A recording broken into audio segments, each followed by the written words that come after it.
Panasonic S1H, what can I say? This camera is a beast.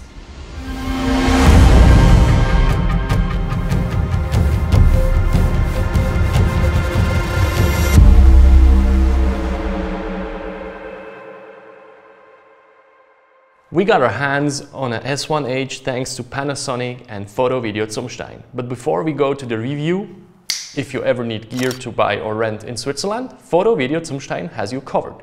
We took the S1H to an outdoor test. Everything we shot was in vlog.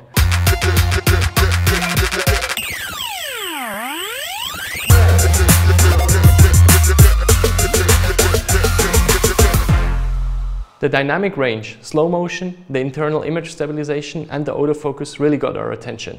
How the camera feels, how well the handling and the weight is when it's rigged is very important to us as well. The camera comes with some very impressive recording formats and codecs. The list is way longer, but those are the ones we're interested in. Everything we shot was in those formats. As always, which one you choose depends on the situation.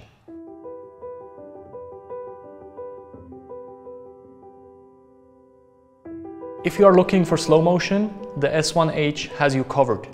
A lot of possibilities. They all work very well. We will shoot most of the time in 4K 50p 10-bit. But to have full HD in 100p in 10-bit including sound is a very nice plus. There is also the option, as on the GH5, to record 180p in 8-bit in full HD. It would have been nice to have 240 or even 300p in 8-bit in full HD. Let's hope for a future firmware upgrade.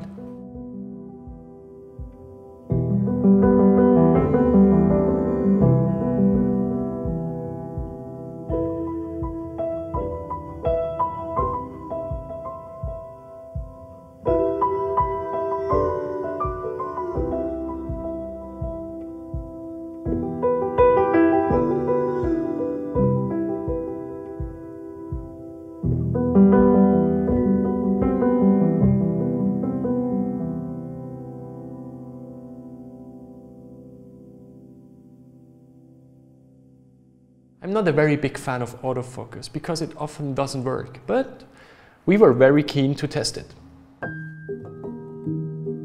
There are several modes: face, eye, body or animal detection.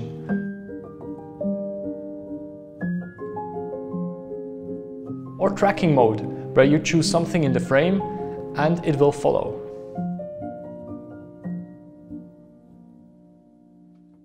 It works remarkably well.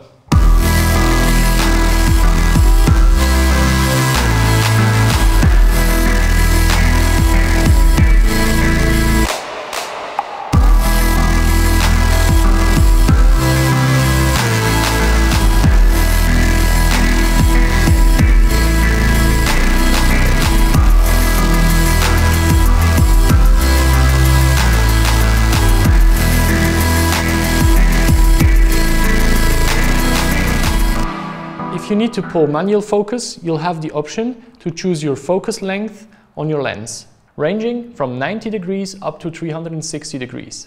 This makes it much easier to pull manual focus on a photo lens. This is a game changer, as it's really hard to pull focus on a photo lens. To see how well the S1H performs in low light, it's best to test it in the worst situation you can think of.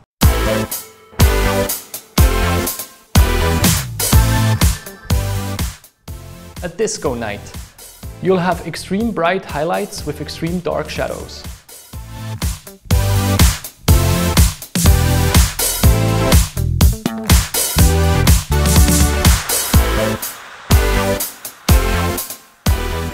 ISO 20000 is easy usable if you denoise it. And if you have to, you can go up to ISO 51200 to get the shot. But there you'll get some noise and artifacts even after denoising.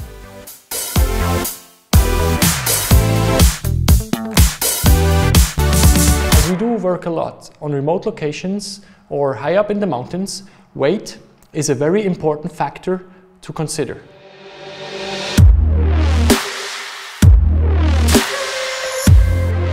But instead of just comparing the bodies, we choose to compare the cameras the way we work with it, rigged.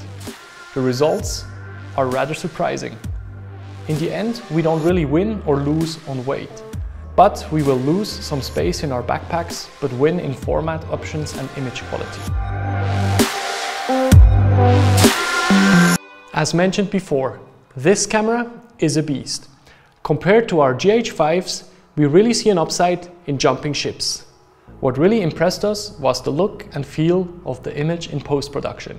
You can feel the 14+ stops of dynamic range in DaVinci Resolve. The colors, noise and sharpness of the image, very impressive. As we shoot a lot in run and gun style, the autofocus in combination with the internal image stabilization comes in really handy. For sure, the autofocus is not perfect, but in the right situation with the right settings, it will get the shot. But if you need to pull focus manually, then the option of adapting the focus lengths to your likings is a very nice plus. Almost no need for cinema lenses anymore. One of the most important aspects of a camera is the feeling when you work with it in tense and fast situations. That's where the S1H really shines. It lays nice in your hands. In combination with the Panasonic lenses, it's very well balanced. There are a lot of customizable buttons, which are all easily accessible. You can customize them to your likings. The camera is built like a tank. It looks like it can take a hard beating, which it will in our outdoor world. We are more than happy to give up some space in our backpacks in exchange for more format options, more dynamic range, better image stabilization and a usable autofocus. It's basically a no-brainer.